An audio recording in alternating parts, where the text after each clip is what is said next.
and handloom weavers in those areas. Legacy industrial corridors have got saturated. Manufacturing happening there is now very constricted because they are not able to bring in newer robotics and others. So we want to upgrade these legacy industrial clusters so that they become cost competitive and efficiency comes into these places.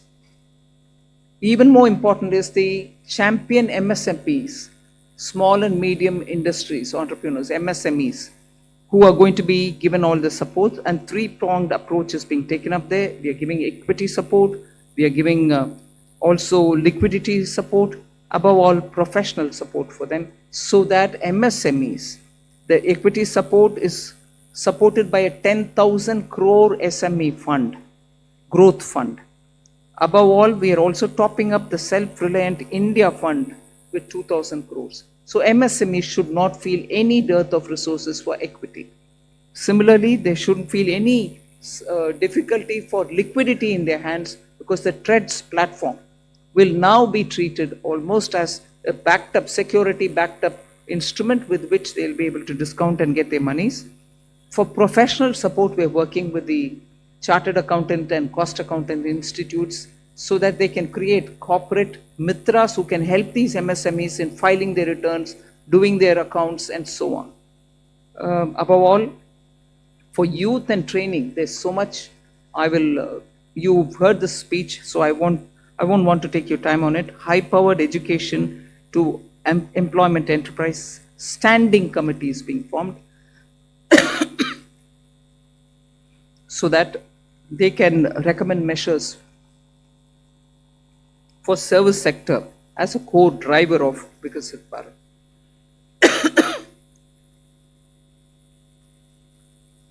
Part B concentrated a lot on tax and related concessions that are being offered. More importantly is the process simplification which has been announced. So elaborate measures have been taken. You will be able to also seek clarification if you want.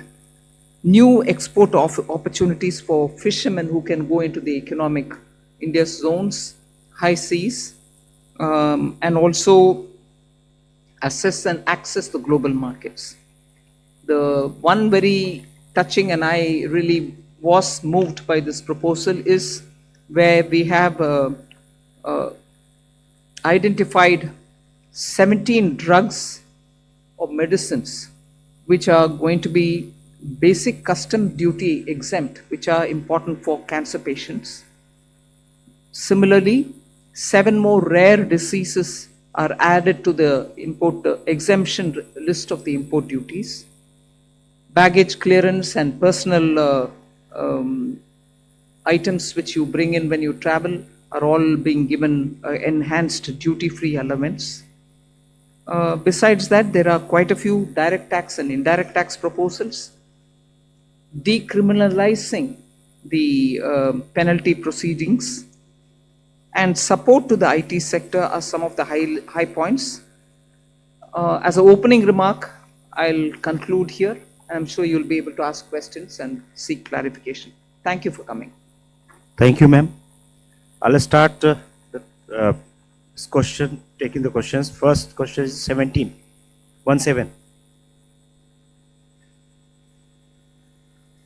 Good afternoon, ma'am. Shishir here from Hindu Business Line. Ma'am, my question is that under the miscellaneous capital receipt, the provision is 80,000 crore rupees. And last year, the provision was 47,000 crore, which has been reduced to 37,000 crore rupees now.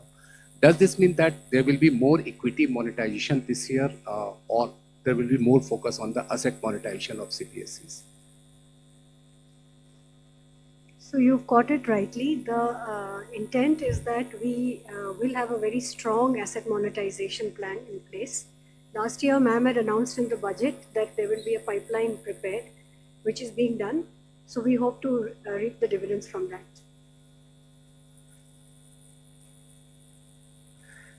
238. Ma'am, Timsi Jaipuria, this side from CNBC TV 18. I just wanted to know the rationale behind the hike in STT in futures and options.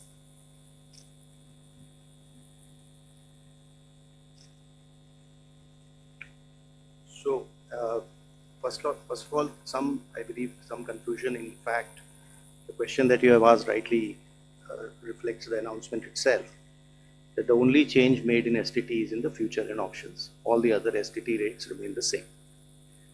The primary objective of raising the tax rates on STT has been that it is felt that when you look at the volume of transactions in futures and options, whether you compare it to the size of GDP or size of the underlying securities market, it is largely in the realm of heavy speculation, which results in losses to small, retail, unsophisticated investors. And the government's intention is to discourage speculative tendencies, and the increase in rate is essentially in that direction. So it is meant to essentially handle the systemic risk in derivative markets. Even after this increase, however, the rates of STT will remain modest compared to the volume of the transactions that is happening there. This is the reason. 54. Ma'am Tarun Sharma from Zee Business. Ma'am आपने पूरा budget जो है वो new emerging sector पे बड़ा focus रखा है. Ma'am मेरा सवाल आपसे दो हैं यदि आप अलाउ करें. एक, मैम आपने जो एक्साइज ड्यूटी का कैलकुलेशन किया है वो पिछले बजट एस्टिमेट से इस बजट एस्टिमेट में तकरीबन 22% की ग्रोथ देखने को मिली है. दूसरा मैम, जो आपने एमएसएमई के लिए कहा कि जो ट्रांजैक्शंस होंगे उसके लिए आप एक्सचेंज प्लेटफॉर्म का यूज़ करना होगा, तो क्या मैम ये सीपीएसईज के लिए कंपलसरी होगा जो डिस्काउंट ट्रेडिंग की जो बात है? Thank you. I'll take the second question, ma'am. So, हाँ, ये CPSEs के लिए मैंडेटरी होगा कि discounting as well as non discounted bills दोनों को ही ट्रेड्स पे करना होगा, ताकि वो 45 दिन में भुगतान MSME को कर पाए. और ये हर तरह से चेक कर लिया गया है कि ये हो सकता है. So we want to make CPSEs as pioneers. We hope, like ma'am has said